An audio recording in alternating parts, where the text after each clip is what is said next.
자, 두 번째로 우리가 창세기의 특징을 한번 살펴보도록 하겠습니다.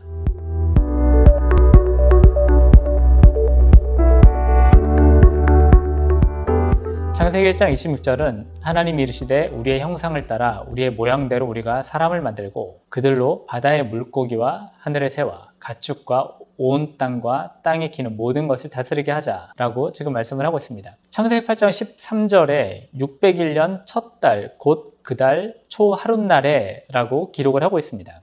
네, 성경에서요 처음 혹은 초하룻날이라고 하는 표현이 등장을 하게 되면은 거기에는 조금 더 우리가 주의를 할 필요가 있습니다. 왜냐하면 그것이 주는 시그널이 있기 때문에 그렇습니다. 자, 이것은 노아 홍수가 끝나고 지금 땅에 물이 걷히기 시작하는 이 시점을 이야기를 하고 있습니다. 땅 위에 물이 걷히는 모습을 보여줌으로써 새로운 창조를 바로 우리에게 알려주고 있습니다.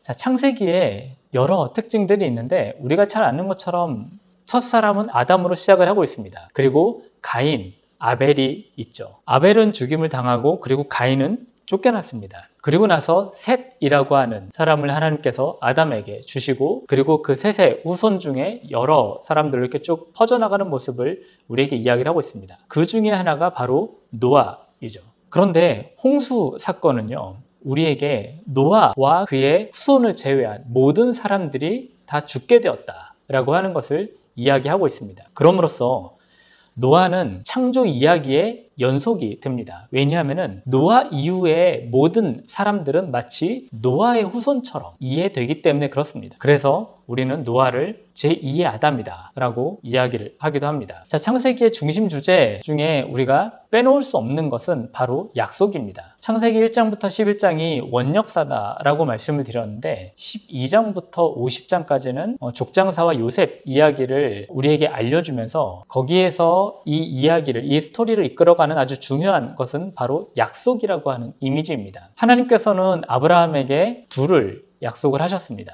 첫 번째는 바로 땅입니다. 두 번째는 바로 후손에 대한 것입니다. 아브라함 그리고 이삭 같은 경우에는 자녀들을 생산하는 것 때문에 굉장히 고통스러워하는 그런 모습을 창세기에서 이야기를 하고 있습니다. 땅에 대한 약속은 여호수아에서 이어지죠. 그래서 여호수아에서 이스라엘이 가나안 땅을 차지하는 것을 우리에게 이야기를 함으로써 마치 그 약속이 이루어지는 것처럼 우리에게 알려주고 있습니다. 후손에 대한 약속은 신명기에서 이야기를 하고 있습니다. 그래서 신명기 1장 9절에서는 이스라엘 자손들이 하늘에 별과 같이 많아졌다라고 이야기를 하고 있기 때문에 그렇습니다. 창세기에서는요 하나님께서 약속을 주시지만 그 약속이 성취되는 것, 이것은 창세기 안에서 성취되는 것이 아니라 뒤에서 이루어지는 것을 우리에게 이야기를 하고 있습니다.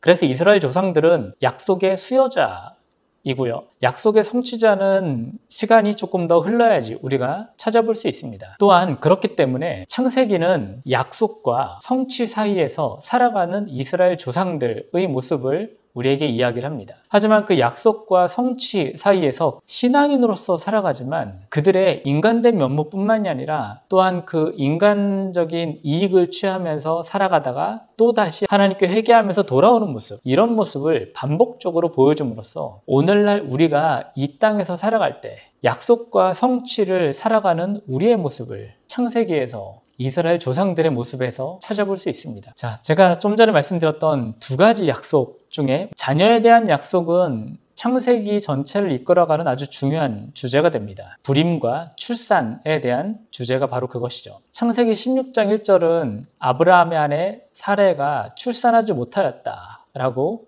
이야기를 합니다. 그리고 25장 21절에서는요 이삭이 그 아내가 임신하지 못함으로 라고 이야기를 하면서 리브가가 굉장히 오랫동안 임신하지 못했던 것을 알려주고 있습니다. 레아 같은 경우에는 굉장히 많은 자녀를 출산합니다. 하지만 라헬은 창세기 30장 1절에서 이렇게 이야기를 합니다. 라헬이 자기가 야곱에게서 아들을 낳지 못함을 보고 라고 이야기를 하면서 이런 불임과 출산이라고 하는 고통이 이스라엘 조상과 아내의 스토리를 이끌어가는 아주 중요한 모티브가 된다라고 하는 것을 우리가 볼 수 있습니다. 또 하나 이 불임이 중요한 이유 중에 하나는요 약속의 위기를 보여주기 때문에 그렇습니다. 자, 또 하나의 중심 주제는 기근과 이주입니다. 기근은 성경에서요 자주 등장을 합니다. 창세기 12장 10절에 보시면은 그 땅에 기근이 들었으므로 아브라함이 애굽에 거류하려고 그리로 내려갔으니 라고 언급을 하고 있고, 26장 1절에서는 아브라함 때 첫 흉년이 들었더니 그 땅에 또 흉년이 들매 이삭이 그랄로 가서 블레셋 왕 아비멜렉에게 이르렀더니 라고 기록을 하고 있습니다. 그리고 창세기 43장은 야곱에 대한 이야기입니다. 그 땅의 기근이 심하고 그들이 애굽에서 가져온 곡식을 다 먹음에 그 아버지가 그들에게 이르되 다시 가서 우리를 위하여 양식을 조금 사오라. 자, 여기 있는 것처럼요, 창세기에서 기근 사건과 그 기근으로 인하여서 이스라엘 조상들이 아브라함, 이삭, 야곱이 다른 땅으로 이주해서 잠시 거주한, 혹은 그들이 나그네로 살아가는 이런 모습은 창세기에서 굉장히 반복적으로 등장을 하고 있습니다. 사실 이 이야기는 굉장히 중요합니다. 왜냐하면 한글 성경에서는 거류하려고 라고 나오지만 이것은 그들이 나그네로 살아간다 라고 이야기를 하고 있기 때문에 그렇습니다. 또 하나는 그들이 거류하는 그 장소를 한번 잠깐 보시면요, 창세기 12장에서는 애굽에 거류하려고 라고 말합니다. 물론 창세기 26장에서는 그랄로 갔다 라고 이야기를 하고 있고요. 하지만 창세기 43장은 다시 한번 야곱이 애굽으로 내려가는 이런 장면을 이야기를 하고 있습니다. 이런 모습들은 뒤이어 등장할 이스라엘의 모습, 특히 창세기 43장은 야곱이 기근으로 인하여서 애굽으로 내려가게 되는 그러한 원인이 되기도 합니다. 이스라엘 그 후손들은 애굽에 굉장히 오랫동안 머물러 있죠. 그리고 나서 거기에서 다시 올라오는 장면과 그게 곧 출애굽기와 연결이 되기 때문에 기근으로 인하여서 애굽으로 내려갔다가 다시 올라오는 이런 모습은 이스라엘이 출애굽하는 모습과 잘 연결될 수 있기 때문에 그렇습니다. 자, 또 하나 중심 주제 중에 하나는요, 새로운 생명이 탄생했을 때 거기에 환희와 기쁨이 넘치는 이런 모습을 이야기를 합니다. 창세기 21장에 보시면은 사라가 이삭을 낳는 장면을 기록을 하고 있습니다.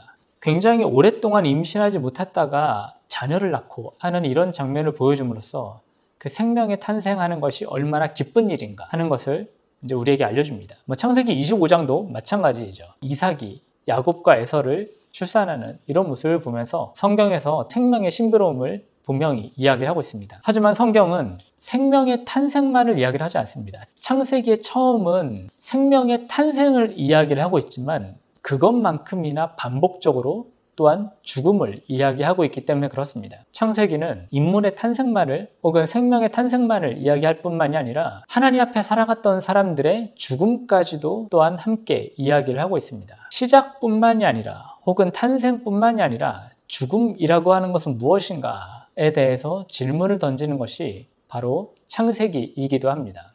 또 하나 창세기 50장 26절에 보시면은 요셉이 110세의 죽음에 그들이 그의 몸에 향재료를 넣고 애굽에서 입관하였더라 라고 함으로써 창세기는 마무리하고 있습니다. 창세기 1장 1절을 기억하시나요? 태초에 하나님이 천지를 창조하시니라 라고 이야기를 하고 있습니다. 그런데 창세기의 마지막은요, 요셉이 110세의 죽음에 라고 이야기를 하면서 창세기의 처음은 어떤 탄생, 시작을 보여주고 있지만 창세기의 마지막은 죽음을 이야기를 합니다.